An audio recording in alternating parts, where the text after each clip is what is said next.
Hi ಎಲ್ರಿಗೂ ನಮಸ್ಕಾರ. ಇದು ಕನ್ನಡ ಯೂಟ್ಯೂಬ್ ಚಾನಲ್. ನಾನು ನಿಮ್ಮ ಚೈತ್ರ. ಸೊ ಬನ್ನಿ ಇವತ್ತಿನ ವಿಡಿಯೋ ಸ್ಟಾರ್ಟ್ ಮಾಡೋಣ.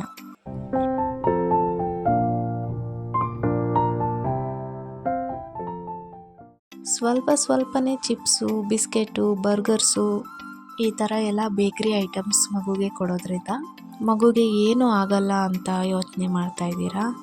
ಒಂದು ಸ್ಟೋರಿ ಹೇಳ್ತೀನಿ ಕೇಳಿ. ಒಂದು ವೆಲ್ದಿ ಆಗಿರುವಂಥ ಫ್ಯಾಮಿಲಿ, ಜಾಯಿಂಟ್ ಫ್ಯಾಮಿಲಿ ಅವ್ರದ್ದು. ಅಂದರೆ ವೆಲ್ತ್ ಅವ್ರದ್ದು ಅಫೋರ್ಡಬಿಲಿಟಿ ಎಲ್ಲ ಚೆನ್ನಾಗೇ ಇದೆ. ಸೊ ಒಳ್ಳೆ ಫ್ಯಾಮಿಲಿ.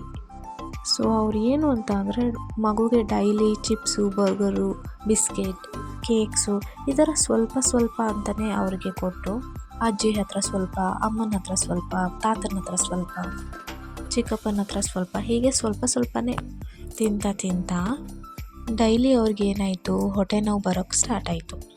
ಸೊ ಈ ಥರ ತಿಂದು ಅದು ಎಷ್ಟು ದಿವಸದಿಂದ ತಿಂತಾ ಇದ್ದಾರೆ ಹಿಸ್ಟ್ರಿ ಗೊತ್ತಿಲ್ಲ. ಬಟ್ ಅವರು ತಿಂತಾ ಹೊಟ್ಟೆ ನೋವು ಅಂತ ಹಾಸ್ಪಿಟಲ್ಗೆ ಹೋಗ್ತಾರೆ. ಆವಾಗ ಡಾಕ್ಟರ್ ಬ್ಲಡ್ ಟೆಸ್ಟು, ಸ್ಕ್ಯಾನಿಂಗ್ ಅಂತೆಲ್ಲ ಮಾಡಿ ನೋಡಿದಾಗ ಬ್ಲಡ್ ಟೆಸ್ಟ್ ಎಲ್ಲ ಓಕೆ ಇತ್ತು. ಬಟ್ ಸ್ಕ್ಯಾನ್ ಮಾಡಿದಾಗ ಫ್ಯಾಟಿ ಲಿವರ್ ಅಂತ ತೋರಿಸ್ತು. ಇಷ್ಟು ಸಣ್ಣ ಮಗುಗೆ ಫ್ಯಾಟಿ ಲಿವರ್ ಆದರೆ ನೀವೇ ಯೋಚನೆ ಮಾಡಿ, ಅವರು ದೊಡ್ಡ ಆಗೋಷ್ಟರಲ್ಲಿ 50% ಅಷ್ಟು ಅಲ್ಲೇ ಡ್ಯಾಮೇಜ್ ಆಗಿರುತ್ತೆ. ಅವರೇನೋ ವೆಲ್ದಿ ಫ್ಯಾಮಿಲಿ, ಅವ್ರ ಹತ್ರ ದುಡ್ಡಿದೆ, ಹೋಗಿ ಲಿವರ್ ಟ್ರಾನ್ಸ್ಪ್ಲಾಂಟ್ ಮಾಡಿ ಬೇರೆ ಲಿವರ್ ಹಾಕಿಸಿ ಸರಿ ಮಾಡ್ಕೋತಾರೆ. ಬಟ್ ಎಲ್ಲರಿಗೂ ಆ ಅಫೋರ್ಡಬಿಲಿಟಿ ಇದೆಯಾ? ನಿಮಗೆ ಮಾಡಿಸೋಷ್ಟು ಲಿವರ್ ಟ್ರಾನ್ಸ್ಪ್ಲಾಂಟ್ ಮಾಡಿಸೋಷ್ಟು ಅದೆಷ್ಟು ಕಾಸ್ಟ್ಲಿ ಇದೆ ಅಂತ ಗೊತ್ತಿದೆಯಾ? ಸೊ ನಾವು ಬೇಸಿಕ್ಕಾಗಿ ಮಾಡೋ ತಪ್ಪಿನಿಂದ ಮಗು ಲೈಫ್ ಲಾಂಗ್ ಸಫರ್ ಮಾಡಬೇಕಾಗತ್ತೆ. ಅದ್ರ ಜೊತೆ ತಂದೆ ತಾಯಿನೂ ಸಫರ್ ಮಾಡಬೇಕಾಗತ್ತೆ. ಪ್ಲೀಸ್ ಇದನ್ನೆಲ್ಲ ಸೀರಿಯಸ್ ಆಗಿ ತಗೊಳ್ಳಿ, ಆದಷ್ಟು ಶೇರ್ ಮಾಡಿ. ಸೊ ಇದಾಗಿತ್ತು ಇವತ್ತಿನ ವಿಡಿಯೋ.